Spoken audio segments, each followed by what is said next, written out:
Hello friends, welcome to Kaniyan வீடு.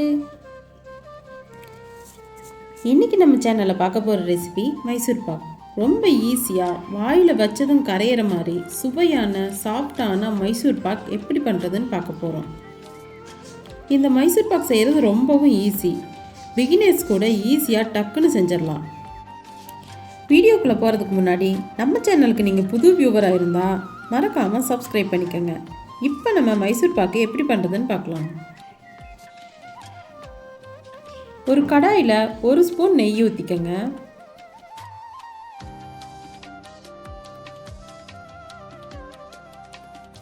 நெய் நல்லா உருகினதுக்கப்புறம் 1 கப் கடலை மாவை அதில் சேர்த்திக்கலாம்.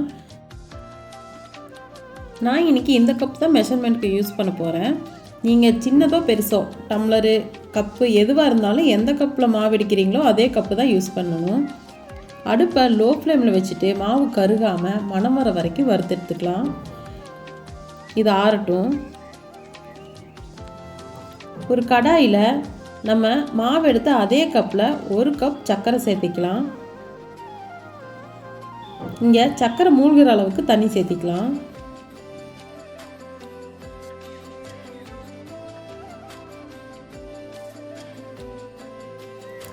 சர்க்கரையை நல்லா கம்பி பதம் வர வரைக்கும் காய்ச்சி எடுத்துக்கலாம். இது காயறதுக்குள்ளே நம்ம மைசூர் பாக்கு தேவையான மாவை ரெடி பண்ணிக்கலாம். ஒரு ஜல்லடையில் நம்ம வறுத்து வச்ச கடலை மாவை சேர்த்திக்கலாம். கடலை மாவு நெய் ஊற்றி வறுத்ததால் அதில் சின்ன சின்ன கட்டிகள் இருக்கும். அது எதுவுமே இல்லாமல் நல்லா ஃபைன் பவுடராக எடுத்துக்கலாம்.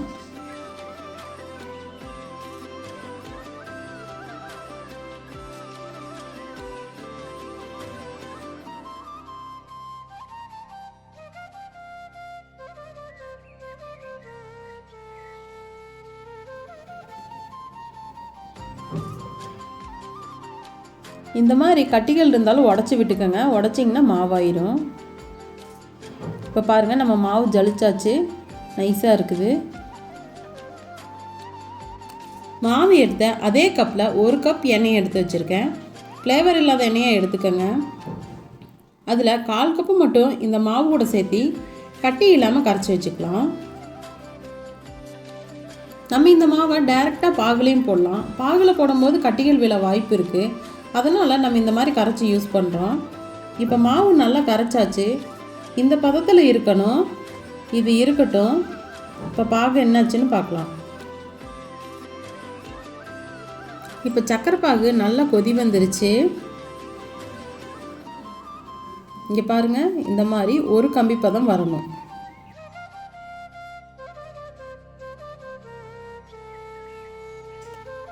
இந்த சக்கரை பாகில் நம்ம கரைச்சி வச்ச மாவை சேர்த்திக்கலாம். சேர்த்திட்டு நல்லா மிக்ஸ் பண்ணி விட்டுட்டே இருங்க.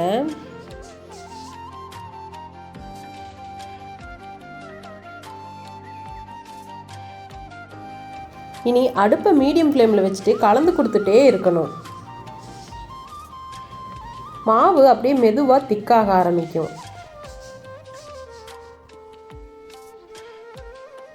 பாருங்கள், இந்த மாதிரி திக்காக ஆரம்பிக்கும் போது நம்ம எடுத்து வச்ச எண்ணெயில் கொஞ்சமாக சேர்த்திக்கலாம். மறுபடியும் நல்லா கலந்து கொடுத்துட்டே இருங்க. எண்ணெய் ஃபுல்லாக அப்சர்வ் பண்ணிக்கும் இந்த மாவு.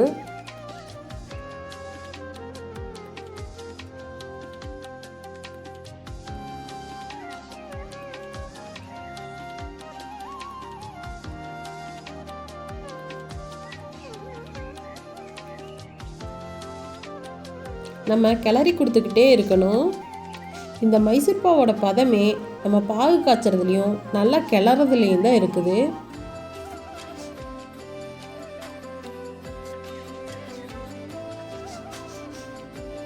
மாவு நல்லா வெந்து பொங்கி வருது பாருங்கள். இந்த மாதிரி தான் வரும்.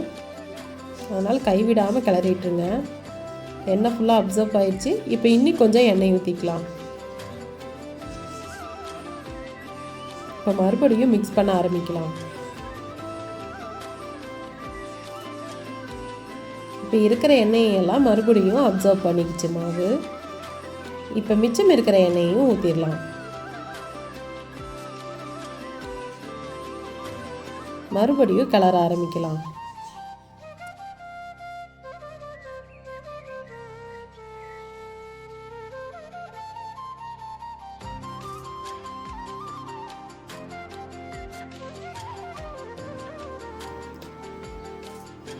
இந்த எண்ணெய் ஃபுல்லாக மாவில் அப்சர்வ் ஆகி சுற்றியில் பாருங்கள் ஒரு மாதிரி நுரைச்சி வர மாதிரி வரும். இதுதான் பதம். அதுக்கப்புறம் இப்படி எடுத்து ஊற்றுனீங்கன்னா ரிப்பன் மாதிரி விழுகும். இப்போ மைசூர் பாகு ரெடி ஆயிருச்சு.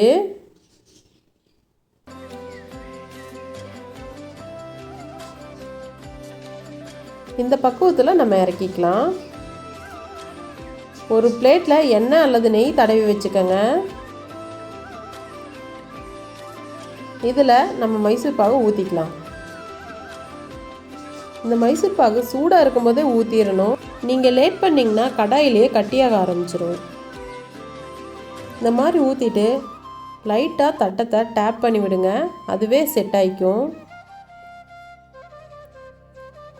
அவ்வளோதான். இது நல்லா ஆறட்டும்.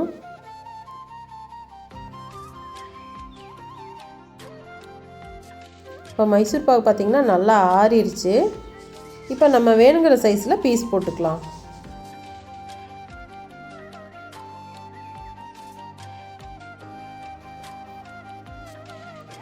இப்போ பீஸ் போட்டு முடிச்சாச்சு. மைசூர் பாகு எப்படி வந்திருக்குன்னு பார்க்கலாம்.